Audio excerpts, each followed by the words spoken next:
What is happening, my fellow cryptocurrency enthusiasts? I'm your enthusiastic host, Justin, here with another exciting video. Man, it has been an incredible weekend, and I've been able to get away with my wife for a nice little vacation, Father's Day trip to the mountains. So she's just off getting some mayonnaise and some food from the grocery store, and I figured I would dive into a video. And man, there is so much coming out with news related to Ripple and XRP. I'm just pumped to get into it. Thanks for watching my dad's channel, Crypto Media. Be sure to like, comment, and subscribe. First off, we have a really cool video here tweeted from JamesRuleXRP. I believe this is James himself, and he's saying, XRP community, we are shareholders in the new technology with digital assets just like the beginning of the internet in the 90s. This is going to be historic. Hear him out. It's raining in Texas and I'm headed to the store real quick, but I graduated in 1985. I'm 53 years old, and I just look back at technology, and the internet started in the early 90s, and I was like, why do I need an email address? Why do I need a web page? What is this all about? It's all new. It's all unknown. And as the years progressed and technology started taking off, digital assets and cryptocurrency was introduced. And right now, we're at the tip of the iceberg. We are invested in the Internet of Value, XRP. And this is a big deal. If you're trying to make a quick buck, go buy you a stock or do some day trading. But Ripple and XRP and PayID and unstoppable domains and claiming your crypto and having crypto or digital assets is huge. I'm 53 years old, and I'm extremely excited to be a part of this because we're at the beginning of something that's going to blow up. And I'm really excited to be there. Rain or shine, it's going to be a great day, and I'm excited to be a part of this. So I hope y'all have a great Monday.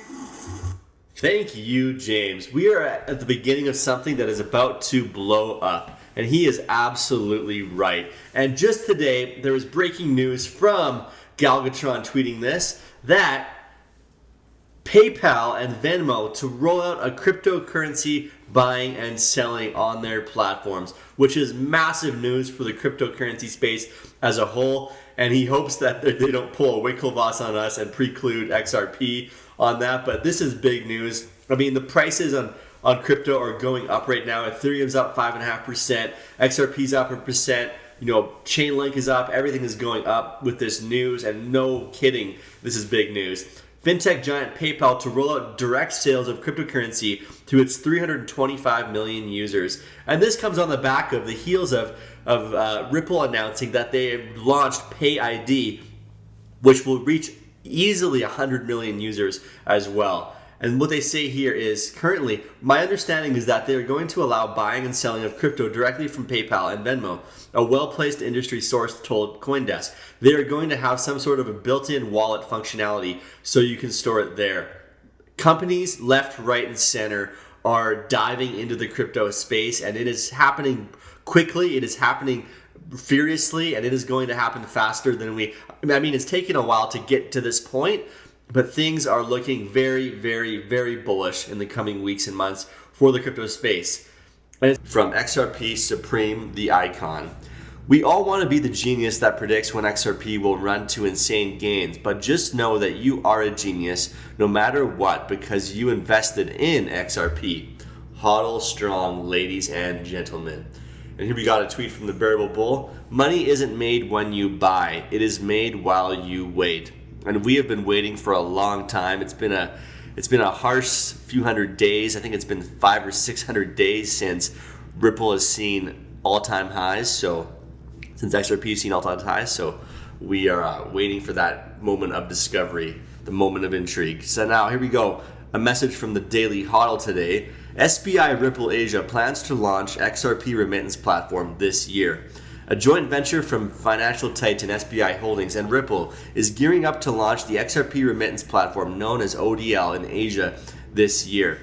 In an interview with Thinking Crypto's Tony Edward, SBI Ripple Asia Chief Executive Adam Trodman said the company is currently testing the product as it works to roll out the platform in a matter of months.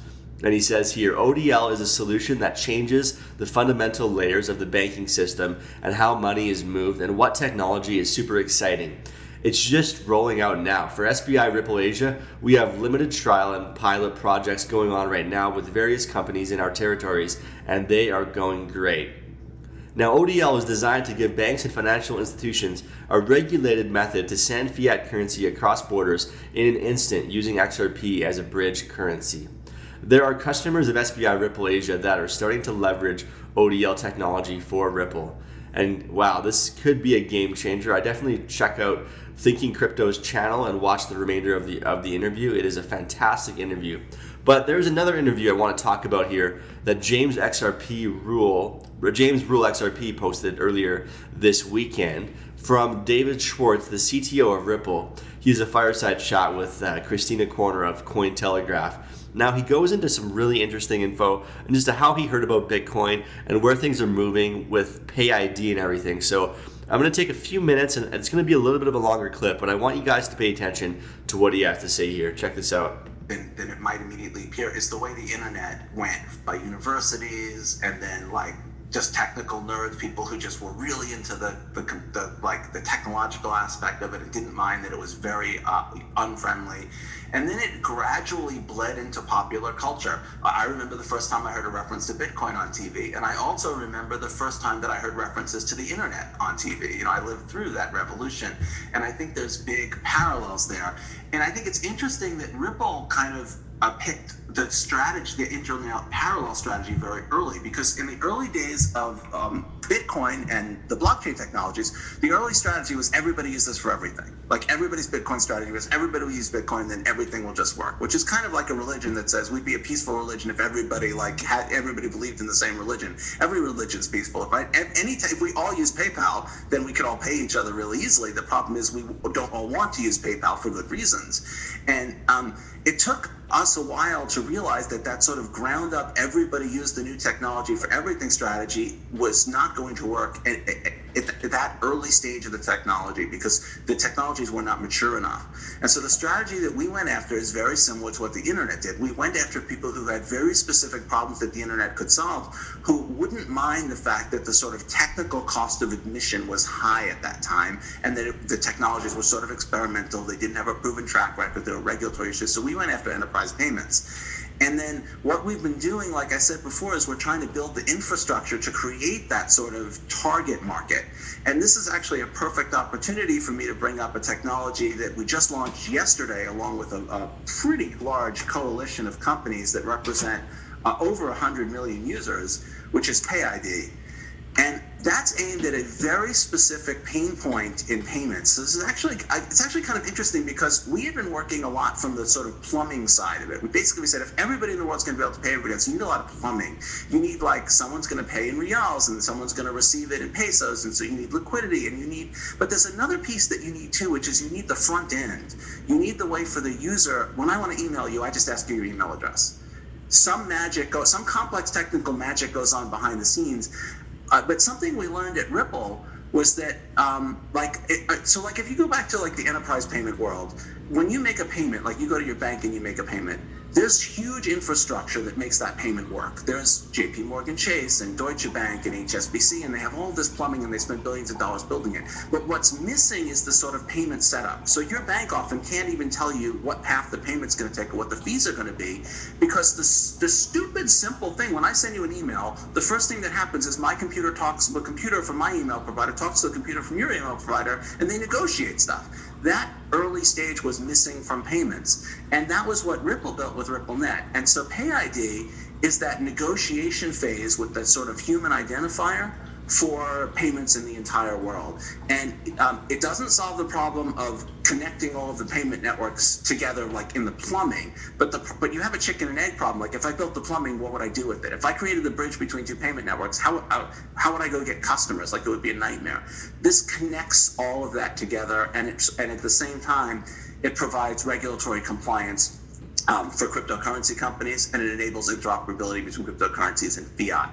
So I think building from both sides is the way to get that sort of, not to insult grandmothers, but the joke I always say is like, so you're saying to say it's like, can your grandmother use it? Meaning someone who's not necessarily technically savvy, but someone who has a phone, knows how to use it, but doesn't want a 40-minute lecture on how to make a payment. They just want to be able to make things work. So that big piece of the sort of messaging and the front end, the human readable identifier. The great thing about email is I just ask you your email address. I don't have to care about any of the details, and it sort of just works.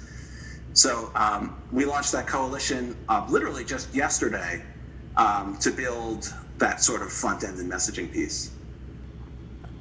I hope you really got a lot of value and paid attention to what David Schwartz was saying. It's so exciting to hear the CTO of Ripple, getting these longer talks and everything, and kind of give us some clues to where things are headed with Ripple, with SBI, and there's just so many announcements happening. I mean, I was off YouTube for 2 days on the weekend, and I'm just catching up with a swamp load of all this information. So I'm going to be sifting through more content as I'm on vacation this week, guys, and informing you and letting you know of all the exciting updates. But I hope you got a lot of value from David Schwartz's video. And let me know in the comments if you're excited to start using PayID for payments with just sending money to your friends, sending XRP to your friends in different wallets and stuff. So with that being said, I'll catch you guys in the next video. Be sure to like, comment, and subscribe, and I'll see you in the next one. Take care. Thanks for watching my dad's channel.